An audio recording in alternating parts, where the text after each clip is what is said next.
Prenatal supplements are one of the most common supplements I see on the market that are geared towards women in their childbearing years, during pregnancy, and postpartum. The problem is that most of these supplements aren't tweaked to what that individual person needs, and we could possibly be overdoing it on certain nutrients, which could also be causing us problems. Just like undernutrition can cause us problems, over supplementing can cause us issues as well. So in this video, I'm going to be touching on all those details and what to be looking out for when you are picking your prenatal supplement.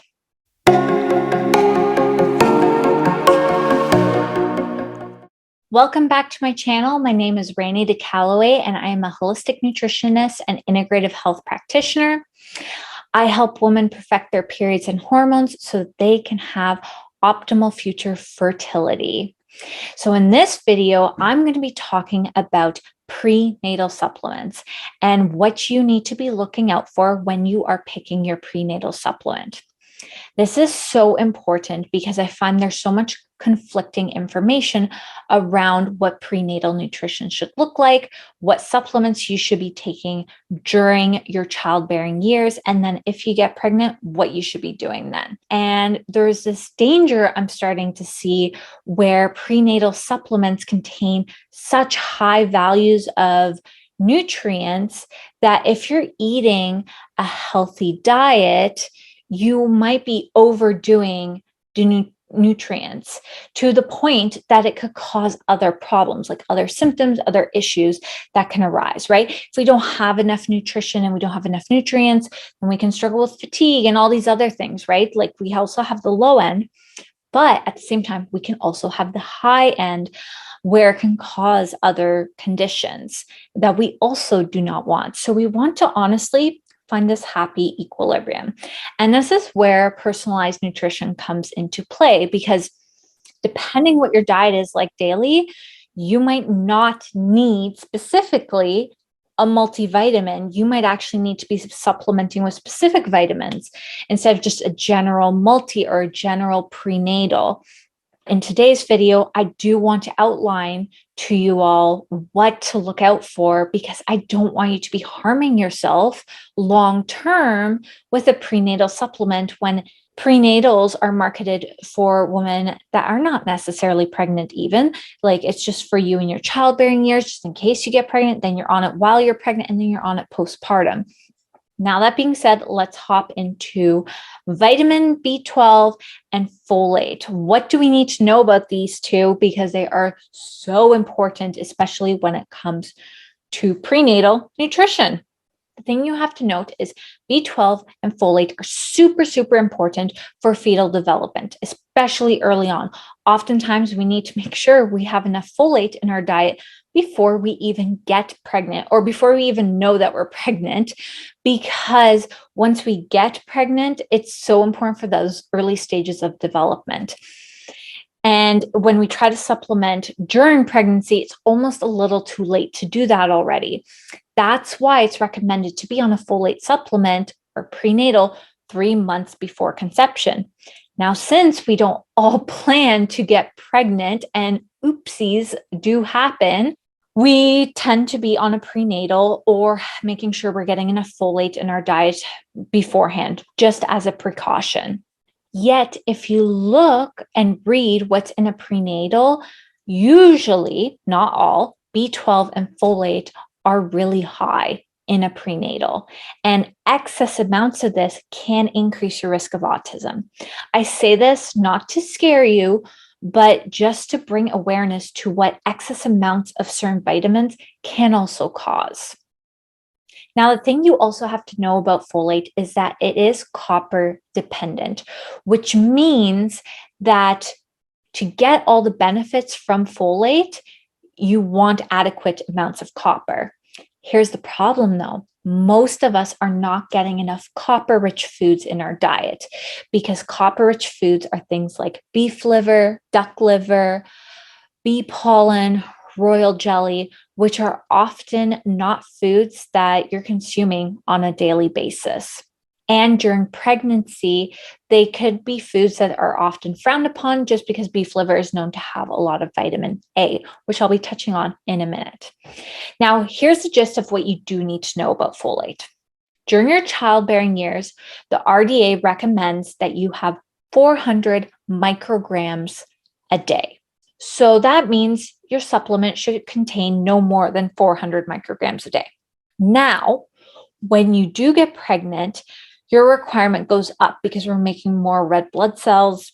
You have more blood volume, cell division going on. There's a lot going on. Plus, you're transferring a lot of your folate to your baby. So your requirement goes up to 600 micrograms a day.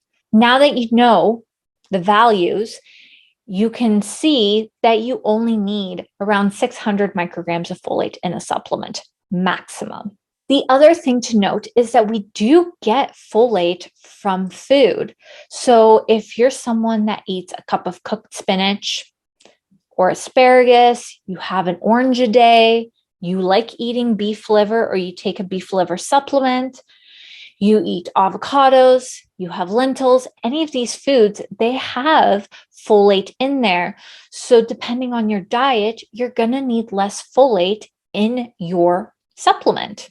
Make sense? So that's kind of where you want to make sure you're supplementing as needed and based on that day of what you're consuming. So not every day my supplements are exactly the same. I have my base, yet I sometimes switch it up. If I know I'm having beef liver, I'm not going to be supplementing with an additional folate supplement. Now, if I didn't have anything that's really rich in folate, I'm going to be supplementing with my additional folate supplement. And this is how we personalize nutrition to your bio-individuality, because everyone lives a different life. Everyone likes different foods. Everyone is eating differently. Based on that, we have to make adjustments. And I feel like that's not talked about enough.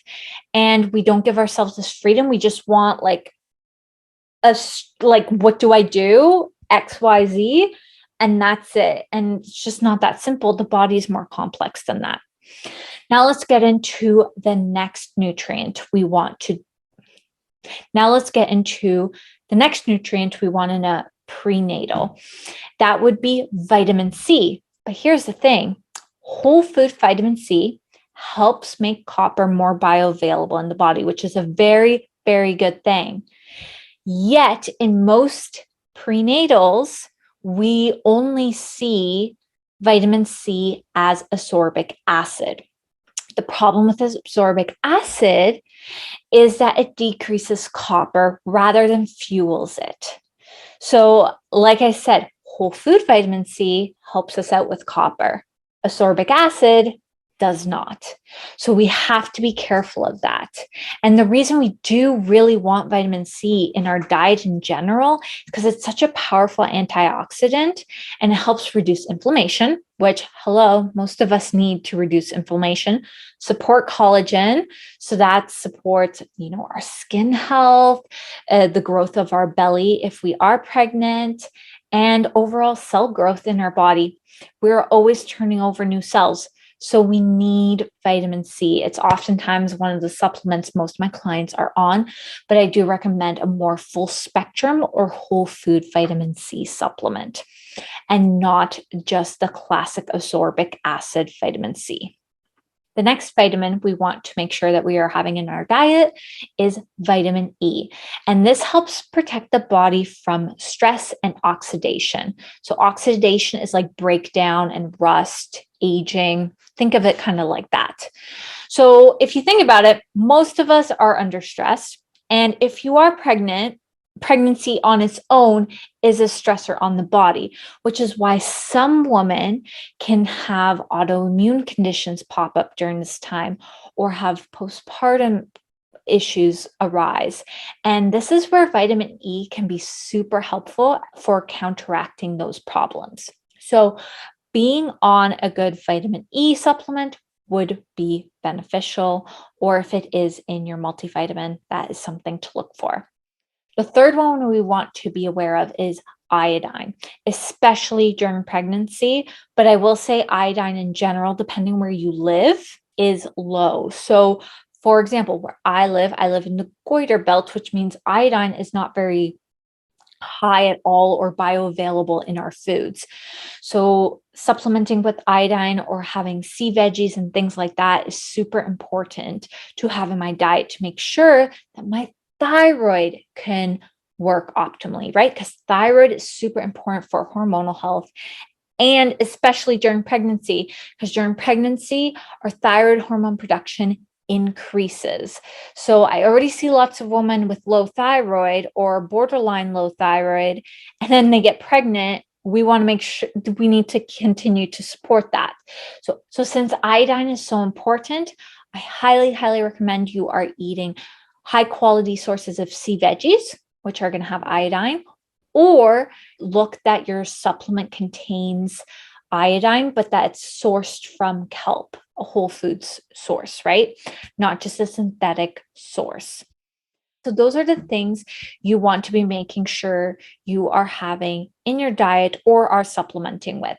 So that's make sure you're getting adequate amount of B12, folate, vitamin C, vitamin E, and iodine.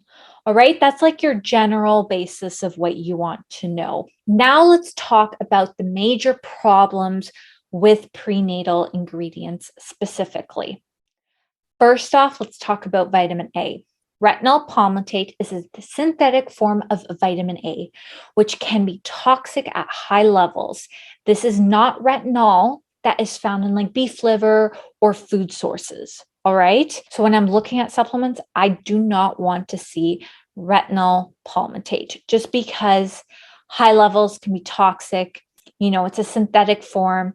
It's just not something I want to put my client on. I'd rather them get it from food or have a plant-based source.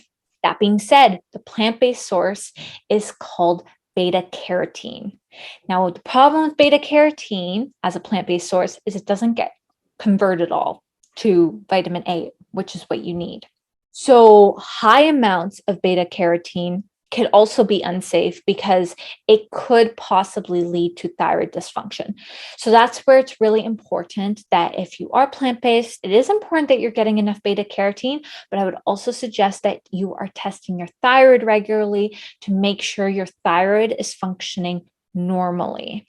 And then we have vitamin C, specifically ascorbic acid, which depletes copper. And that's something we absolutely don't want for our hormonal health and our pregnancy health.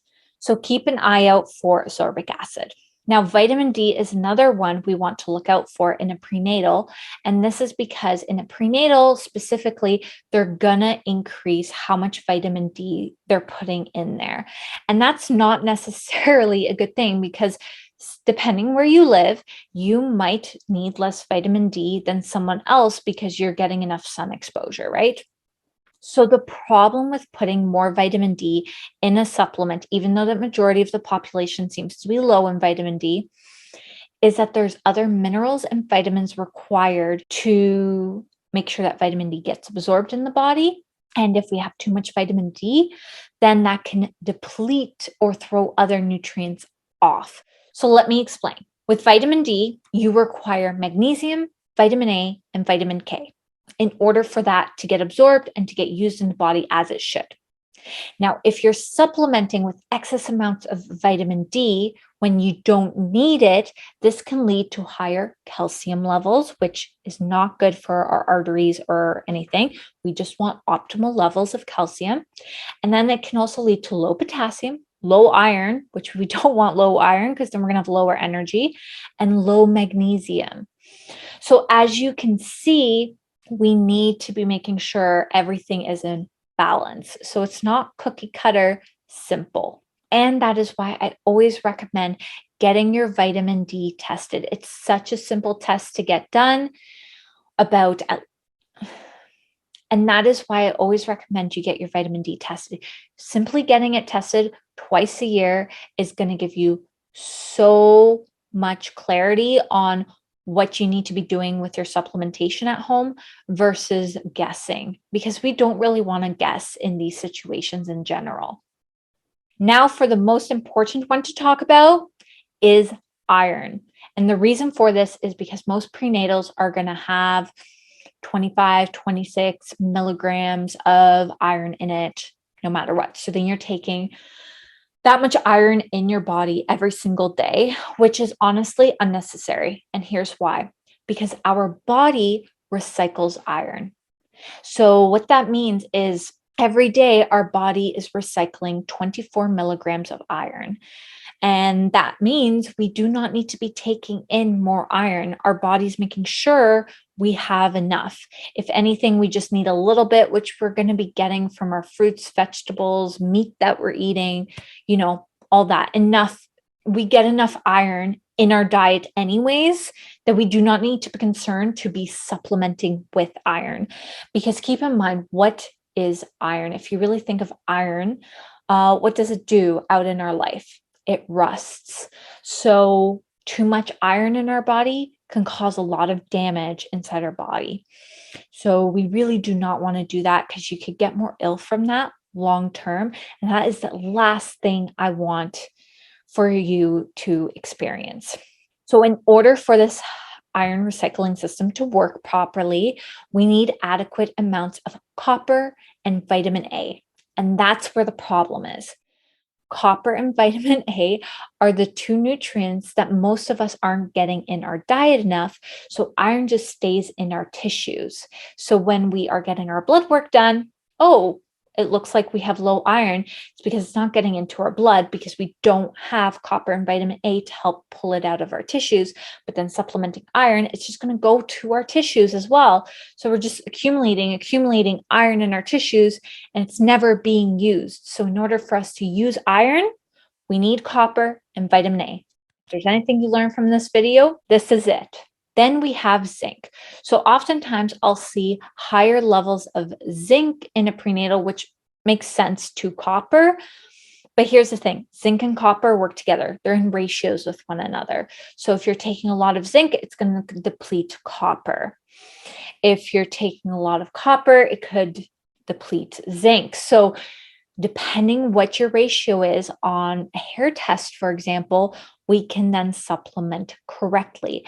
But oftentimes, we don't need to supplement with a zinc supplement. We just need to be making sure we're getting adequate amounts of copper in our diet and focusing more on copper than necessarily zinc. And just to reiterate, anytime you are taking a supplement, look for it to be methylfolate and not folic acid, because folic acid doesn't work the same way folate does. So that's just the one thing you want to be aware of.